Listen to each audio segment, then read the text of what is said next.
안녕하세요. 세브란스 병원 소아소화기영양과 박수원입니다. 제가 오늘 말씀드리고자 하는 내용은 염증성 장질환에서의 분변 미생물 이식술에 대한 내용에 대해서 말씀드리려고 합니다.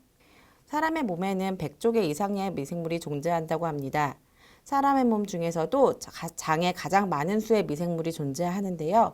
위에서 소장, 대장으로 갈수록 그 수가 점차 많아지게 되고 또 장의 위치에 따라서 장내 미생물의 조성도 서로 다릅니다.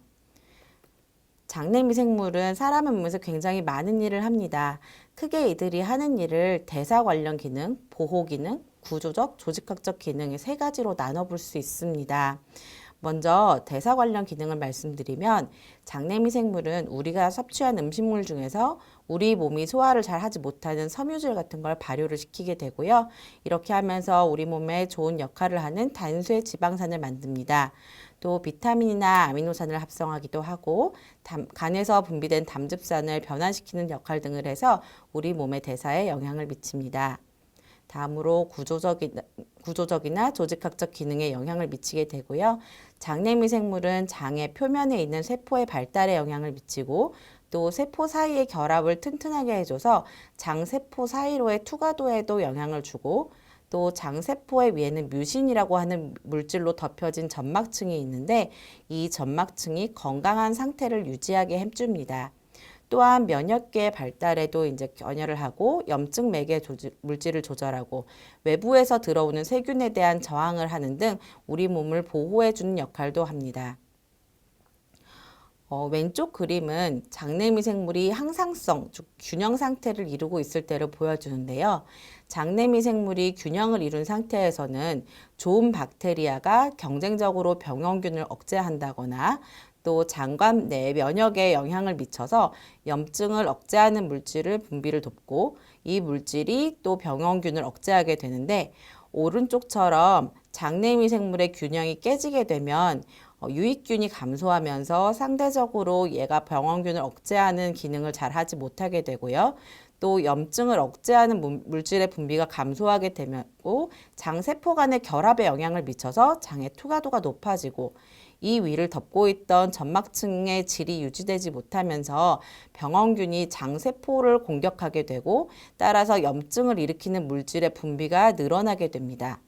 이렇게 장내 미생물이 불균형을 이루면서 체내에 만성적으로 염증이 지속되면 염증성 장질환 등이 일어나는데 영향을 같이 미친다고 이해되고 있습니다. 만성적인 염증 상태는 염증성 장질환 이외에도 다양한 질병에 영향을 미치는데요. 장내 미생물과의 연관성이 활발하게 연구되고 있는 질병으로는 동맥경화, 지방간, 당뇨, 비만 등의 대사질환이나 다발성 경화증이나 파킨슨 등의 신경계 질병도 있고 당연히 장 관련된 여러 질병에도 영향을 미친다고 알려져 있습니다. 염증성 장질환 환자의 장내 미생물은 질병이 없는 사람의 조성과 어떻게 다른지에 대해서 많은 사람들이 연구를 하고 있습니다. 왼쪽에 있는 그래프를 보시면 왼쪽에 질병이 없는 사람과 궤양성 대장염 환자의 장내 미생물은 조성이 많이 달라서 위에 병원균들로 알려져 있는 프로테오 박테리아라는 균이 많고요. 상대적으로 박테로이데테스라고 하는 균이 적다고 한 연구가 있었습니다.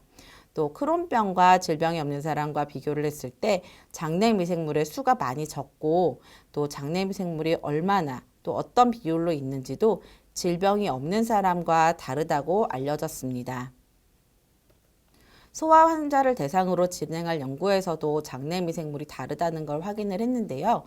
궤양성 대장염 환자에서 장내 미생물을 질병이 없는 동일한 연령대의 아이들과 비교를 했을 때 질병이 없는 아이들에게서 궤양성 대장염이 있는 환자들과 비교했을 때 더 다양하고 또 그 수도 유의미하게 더 많은 것을 확인할 수 있었고 궤양성 대장염 환자에서도 똑같이 스테로이드를 썼을 때 반응하는 아이들과 반응하지 않는 아이들을 비교한 결과 스테로이드의 반응이 좋았던 아이들에서 장내 미생물의 수가 더 많은 것을 확인할 수 있었습니다.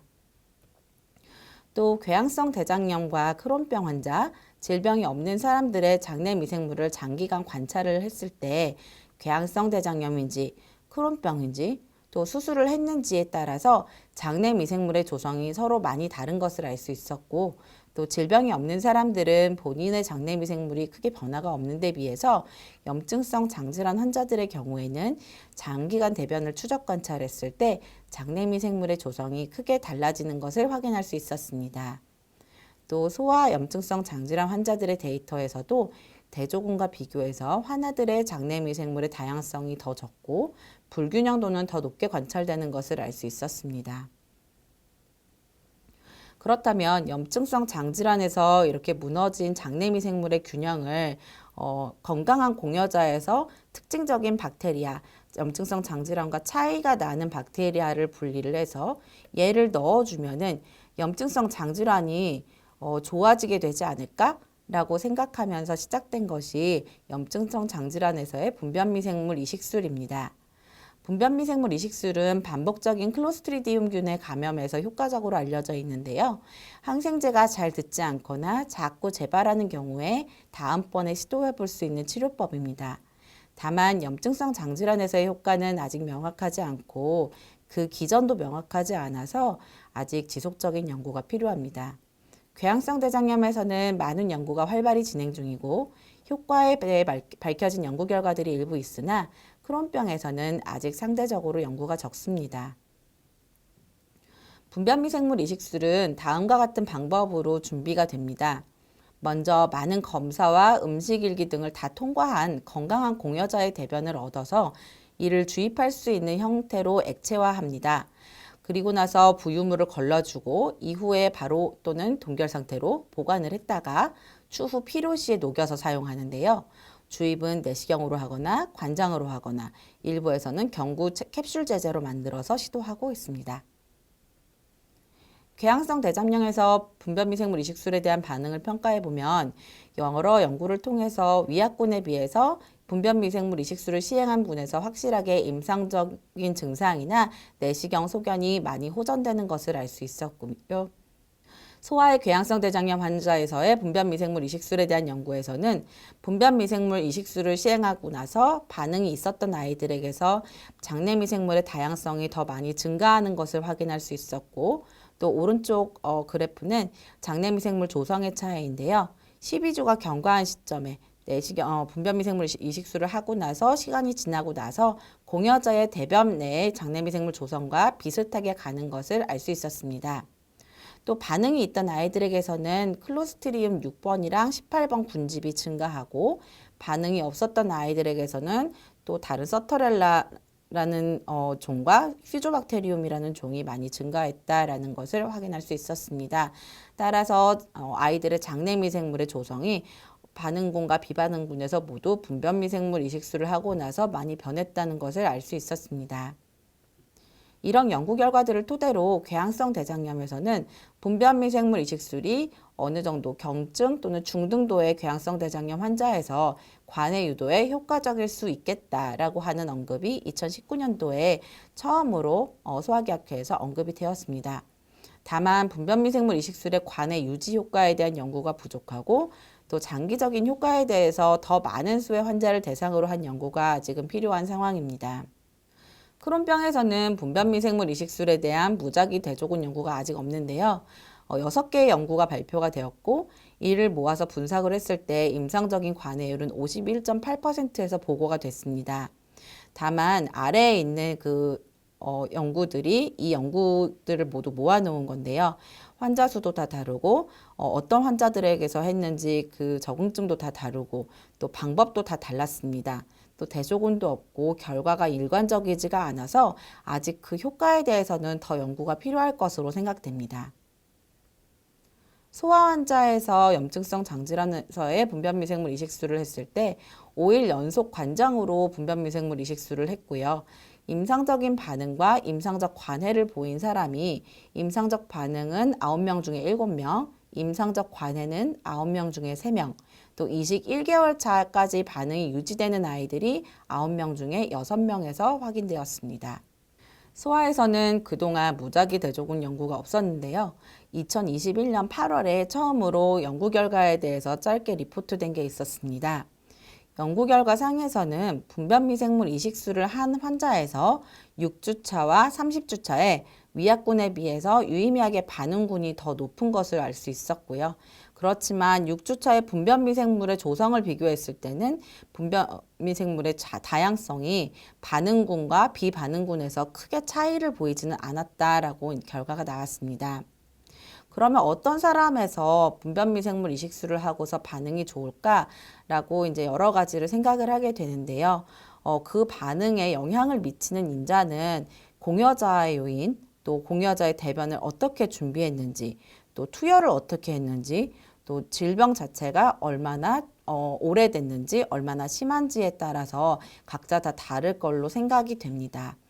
아직까지는 그 반응을 예측하는 인자에 대한 연구가 많지는 않아서 어떤 환자들에게서 또는 어떤 형식으로 분변을 준비를 하였을 때 효과가 가장 극대화되는지에 대해서는 더 많은 연구가 필요할 것으로 생각됩니다. 환자들의 삶의 질에 미치는 영향에 대해서 설문조사를 한 연구 결과입니다. 분변미생물 이식술을 하고 나서 환자들이 삶에 얼마나 영향을 미쳤는지에 대해서 이제 설문조사를 했는데요. 먼저 반복적으로 지속적인 분변미생물 이식술을 하는 것은 선호되지 않는다는 연구 결과가 나왔고요. 또 관장보다는 대장 내시경으로 시행하는 하부 위장관 투여를 선호하는 것을 알 수 있었습니다. 삶의 질의 상승에 대해서는 궤양성 대장염 환자와 크론병에서 모두 삶의 질이 많이 상승되었다라고 이제 말씀을 주셨는데 질병 활성도와 삶의 질과의 유의미한 연관성은 크게 보이지는 않았습니다. 분변미생물 이식술을 고려를 할 때 가장 고민하는 것이 첫 번째로는 이것이 효과가 있을 것인가, 두 번째로는 이것이 과연 안전한가일 것인데요. 효과에 대해서는 앞에서 설명드린 대로 궤양성 대장염에서 어느 정도 이상의 효과를 보일 수 있다라는 결과들이 있고요. 안전성에 대해서는 다음과 같은 결과들이 보고되어 있습니다. 대부분 분변미생물 이식술을 하고 나서 보고되는 유해작용은 하루 이내에 저절로 호전이 되는 구역감, 구토, 가스 차는 증상, 발열, 배변 횟수의 일시적인 증가 등이 있는데요. 작은 유해작용보다는 증상이 호전이 되는지 여부와 혹시라도 염증성 장질환 증상 자체가 악화가 되는지에 대한 에서 더 집중이 필요할 것으로 생각됩니다. 아래 연구는 이제까지 했던 염증성 장질환에서의 분변 미생물 이식술에 대한 연구 결과를 다 종합을 했을 때 어느 정도에서 증상이 악화가 됐는지 보고한 표인데요. 전체의 14.9%에서 염증성 장질환 증상의 일시적 이상의 악화가 보고가 되었었다고 합니다. 특히 염증성 장질환이 있는데 클로스트리디움 감염이 있어서 분변 미생물 이식술을 했을 때 전체 22.7%에서 또 염증성 장질환 자체의 증상의 호전을 위해서 분변 미생물 이식술을 했을 때는 전체 11.1%에서 보고되었다고 합니다. 4개의 무작위 대조군 연구만 두고 봤을 때는 그 무작위 대조군 연구 전체의 4.6%에서 염증성 장질환 증상의 악화가 보고되었습니다. 이제부터 잠깐 본원에서 연구한 결과를 말씀드릴 예정입니다. 저희는 궤양성 대장염 환자분들을 대상으로 분변미생물 이식술을 시행을 했고요. 분변미생물 이식술을 처음에 하고 한 달 후에 다시 2차 분변미생물 이식술을 시행했습니다. 그리고 그 다시 한 달 후까지 환자분들이 임상적으로 좋아졌는지 아니면 증상의 호전이 별로 없는지를 봤고요. 질병 활성도, 혈액 검사, 대변 검사를 통해서 얼마나 많이 좋아졌는지를 보았습니다. 임상적으로 좋아지신 분들이 전체 10명 중에서 4명이었고 임상적으로 특별한 호전이 없었던 분들이 전체 10명 중에서 6명이었습니다. 이거는 증상이 얼마나 좋아졌는지를 보여드리는 표인데요. 왼쪽 위에 표에 빨간 그래프가 이식술을 시행하기 전에 질병 활성도 점수이고 그 이후에 파란 그래프가 질병 활성도가 그 이후에 낮아진 걸 보여주는 그래프입니다. 반응이 있었던 왼쪽에서는 분변미생물 이식술을 시행을 하고 나서 빨간 그래프가 파란색으로 다 변한 것을 볼 수 있었는데요. 반응이 없으셨던 분들은 약간 점수가 감소하기는 했지만 완전하게 임상적으로 관해 상태를 이루지는 못했다라는 것을 알 수 있었습니다. 그리고 여러 가지 피 검사를 해서 염증 수치나 다른 염증 매개 물질들이 좋아졌는지도 봤는데 반응이 있었던 분들에게서는 반응이 없던 분들에 비해서 확연하게 염증 수치라던가 염증 매개 물질이 감소하는 것을 볼 수 있었습니다. 관해에 도달한 배양성 대장염 환자분들과 관해에 도달하지 못한 궤양성 대장염 환자분들의 분변 미생물의 조성을 전후에 분석을 했는데요. 관해에 도달한 궤양성 대장염 환자분들이 분변 미생물 이식술을 시행하기 전에 박테로이데테스라고 하는 균주가 훨씬 더 적게 관찰되는 것을 볼 수 있었습니다. 분변 미생물 이식술을 시행하고 나서는 이 주황색으로 나타난 박테로이데테스가 확실히 증가하는 것을 볼 수 있었고요. 반대로 파란색으로 되어 있는 프로테오박테리아라고 하는 균주는 분변 미생물 이식술을 시행하기 전후에 반응이 있었던 관해에 도달하신 분들에서는 전에 더 많았는데 후에 확실히 감소를 했고, 그리고 반응이 없었던 분에서는 프로테오박테리아라고 하는 균주가 분변 미생물 이식술 전후에 크게 변화가 없었습니다. 하지만 통계를 냈을 때는 이 결과는 크게 유의미한 차이는 보이지 않았고요. 박테로이데테스라고 하는 균만 유의미한 차이를 보였습니다. 결론입니다. 분변 미생물 이식술은 궤양성 대장염에서 관해 유도를 위해서 시도할 수 있는 방법입니다. 단지 크론병과 소아염증성 장질환에서는 아직 결과가 불충분해서 더 연구가 필요하고요.